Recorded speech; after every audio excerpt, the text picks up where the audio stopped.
ایسے نظام میں مسلمانوں کو پھنسا دیا گیا کہ جس نظام سے نکلنے اور باہر نکلنے کا کوئی راستہ آج مسلمانوں کو سجھائی نہیں دیتا۔ یاد رکھیں کہ اسلام کبھی بھی کسی بھی طور پر ایسی جمہوریت کا حامی نہیں رہا کہ جو جمہوریت اپنے ماننے والوں کو اور اپنے درمیان کے رہنے والے لوگوں کو مہنگائی کی یا ابتری کی چکی میں پسنے پر مجبور کر دے۔ اسلام ہمیشہ ایسا نظام لے کر آیا اور اسلام کا نظام ہمیشہ ایسا نظام رہا کہ جس میں اسلام نے اپنے ماننے والوں کو عزتوں سے نوازا ہے۔ آج ذرا دیکھیں کہ ہم 74 سال سے اس جمہوری نظام کی دلدل میں پھنسے ہوئے ہیں اور ہمارا معاشرہ بدتر سے بدترین ہوتا چلا جا رہا ہے۔ آج اگر کوئی شخص اس نظام کا کوئی شخص اگر ڈاکہ نہ ڈالے تو کیا کرے؟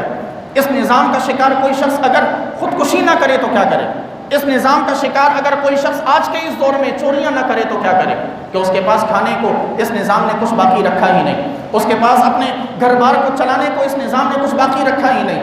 لیکن یہ سوچ آج بھی ہم سے کوسوں دور ہے۔ آج بھی مغرب نے اور ان ملحدین نے ہماری ذہنوں میں یہ بات بٹھا رکھی ہے کہ ہم نے ایک مرتبہ جس پارٹی کو ووٹ دیا، اب وہ پارٹی چاہے جہنم میں کیوں نہ چلی جائے، ہم نے اس کے پیچھے چلنا ہے۔